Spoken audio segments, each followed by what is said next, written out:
then looking to know when the intruders came. So naturally they are intruders. They have no business to come there.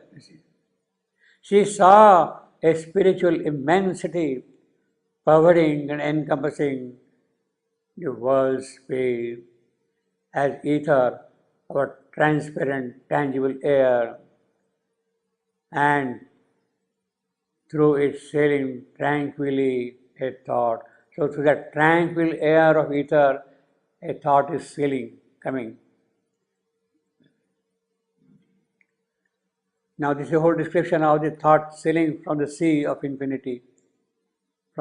She saw spiritual immensity pervading and encompassing the world space as ether or time. As smoothly glides a ship nearing its port. Now this whole description, well, in fact, even downward below also, the whole description is the naval description of a ship arriving at the port. It is a typical Victorian image, naval image of the time of Queen Victoria, how the ship would come to the port and go. The whole image is a Victorian image. And through its sailing tranquilly a thought, as smoothly glides a ship nearing its port, ignorant of embargo and blockade. The thought is coming, the ship is coming, but ship does not know that it has no passport, it has no valid license to reach the port. The thought is coming, but thought will be stopped, that the thought does not know yet.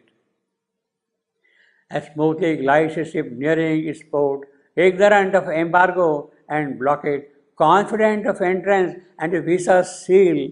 Yes, I will be able to manage it. Visa seal. It came to the silent city of the brain, towards its accustomed and expectant cave. Yes, he says, how have I been going? So let me also go today. But today, no. It is barred. But met a barring will, a blow of force, and sank, vanishing in the immensity. The thought is coming like a ship, but it has no permit to reach the port, so it sank there. As smoothly glides a ship nearing its port. So this long elaborate simile, what we have got here, how the ship is a very elaborate simile, you see. It is called a Homeric simile. Homer's Iliad and Odyssey have long drawn similes running into several lines. So they are called Homeric simile. So this is an example of a Homeric simile, you see. As smoothly glides a ship nearing its port, ignorant of embargo and blockade, confident of entrance and visa seal, it came to the silent city of the brain, towards its accustomed and expectant came, but met a barring will, a blow of force, and sank, vanishing in immensity. After a long vacant pause, another appeared, and others, one by one, suddenly emerged, mice, unexpected visitors from the unseen, like far off sail upon a lonely sea. The sailboats, they are coming from a lonely sea from above. So one after the other, these thoughts are coming. But soon that commerce failed, none reached mind's coast. So that's the whole elaborate simile. Now this simile is running into over a dozen, more than a dozen lines, you see. Homeric similes are long, but never so long. At the most 3 or 4 lines. I don't know if you heard of Sohrab and Rustum's story by Matthew Arnold. It's a long poem. It is written in a Homeric style. Sohrab and Rustum. How Rustum killed his own son, Sohrab, in the battle, you see. That poem has long similes like that. Matthew Arnold, you see. So I think for the first time in English literature, the Homeric similes appear there in Sohrab and Rustum, Matthew Arnold. Not even so much in Paradise Lost. After a long vacant pause, another appeared, and others, one by one, suddenly emerged, mice, unexpected visitors from the unseen, like far off sails upon a silent, upon a lonely sea. But soon that calm was failed, none reached his mind's goal. Then all grew still, nothing moved anymore, immobile, self-wrapped, timeless, solitary. A silent spirit pervaded silent space. Nothing. Immobile, self-wrapped, timeless, solitary. See how many adjectives is piling.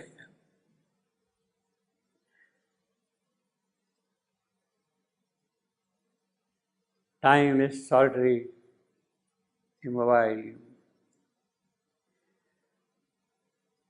So this is the first stage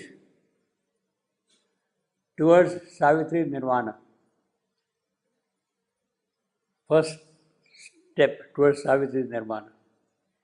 That all the thoughts must cease. The mind should become silent, totally silent. And thoughts, they should cease. He goes back and says, thoughts arise either from the subtle body or come from the cosmic field. All that must go away. So neither the subtle body nor the cosmic dimensions should exist if Savitri has to go into Nirvana. In that absolute stillness, bare and formidable. Now you can imagine there is nothing there, nothing there, nothing there. So it can be very frightening also.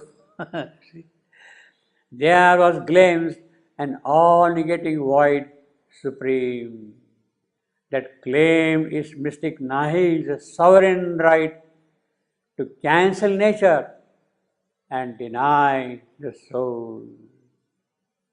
That mystic nihil's sovereign right to cancel nature. Obviously, it is that condition now where nature, where soul, self, nothing should exist. Nothing should exist, you see. That is Nirvana. In that absolute stillness, bare and formidable, there was glimpse. See, that is why it is an all-negating void. Void supreme, the absolute, the last void. Supreme void, because there is nothing existing there, so it's pure void now, pure void. Shunya, cipher, is what we say. That void is a condition for complete purification. Purification not only the individual nature, but the soul has gone, the spirit has gone, everything is gone, self has gone, completely gone. That is the condition of purification here. Void, shunya, this is what is called the shunya mudra. So you want to get purified totally, you do shunya mudra. This finger put on the mount of your thumb and other finger straight.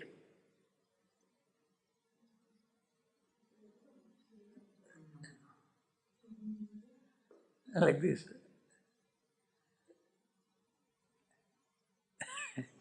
And sit like that for 45 minutes in 3 sessions. For 45 minutes in 3 sessions. And then the mind is silent. Then you get, it's called Shunya Mudra, you get purified. Every kind of purification. Purified with this? The other 2 fingers should be closed like that.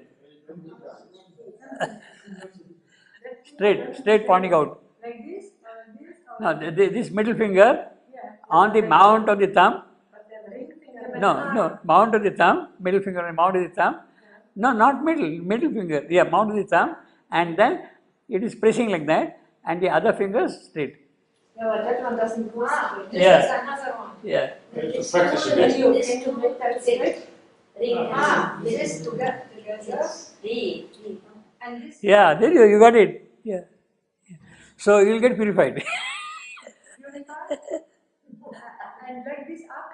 Shunya Mudra.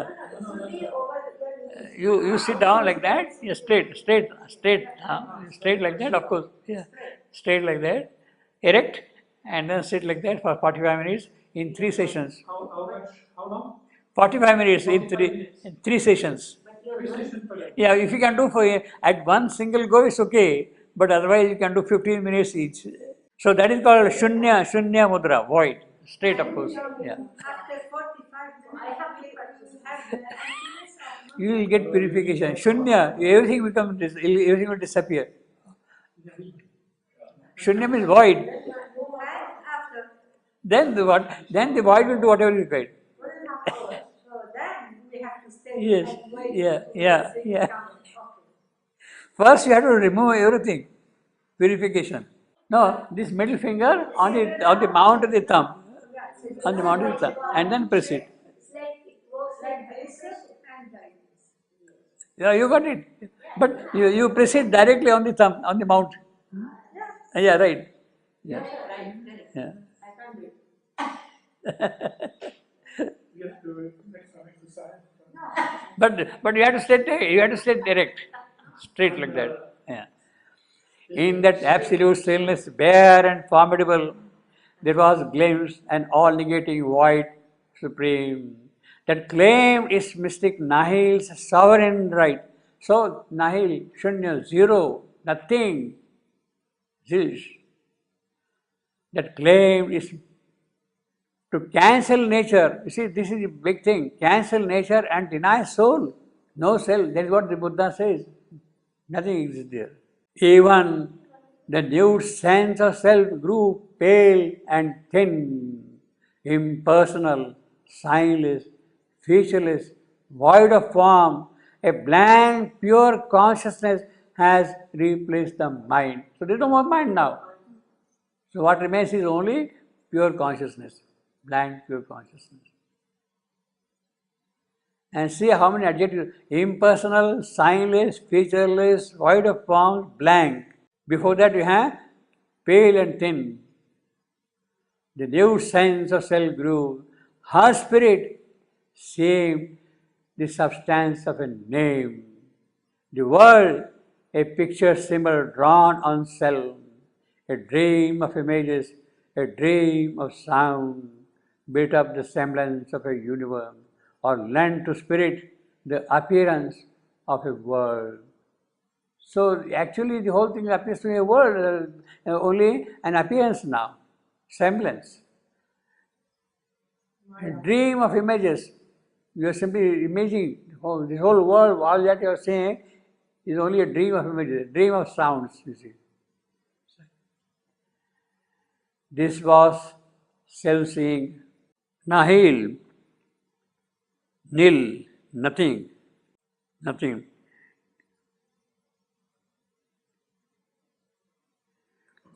There is a Latin saying, ubi nihil voles, where you are worth nothing. Nihil, where you are worth nothing. Ubi nihil vole, your value is zero. Nothing. Even the nude sense of self grew pale and thin. Mind is an instrument which leads to this experience. What?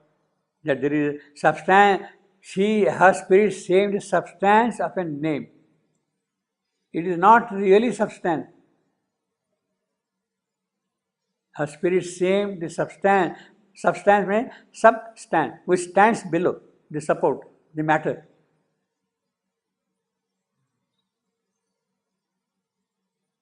Substance, same, the substance of a name. The world, a pictured symbol. So the whole thing is only an image, a dream, a semblance.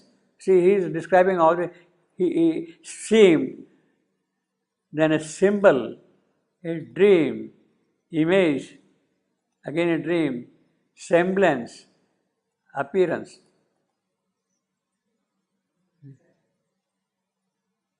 All belong to the same category of experience. Means there is, as if no substance in that, no content in it at all, you see. You see, after all, why all these things? Because it is mind which to us gives a form and image and all that kind of a thing. Mind. Form is produced by mind, name by mind. When that itself is now absent, nothing is there now. The substance has been knocked off. What on which it stands, that's gone away. This was self-seeing in that intolerant hush. Intolerant. It will not allow any thought, anything to exist. Neither the picture, nor the dream, nor the sound, nor the name, nothing it will allow to exist. Intolerant.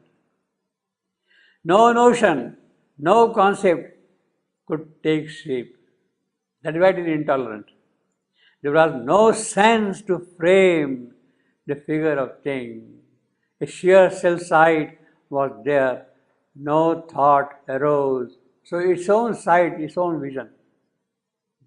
This was self-seeing. This was self-sight. By itself it sees. By itself it figures out things. It is not by any instrumental faculty of cognition, by itself. This was self-seeing, a sheer self-sight. Now the examples of sight and thought. Emotions leapt deep down in the still heart, or lay buried in a cemetery of peace. All feelings seemed quiescent, calm, or dead. Seemed quiescent, calm, or dead. As if the heartstrings rent could work no more, and joy and grief could never rise again. Obviously.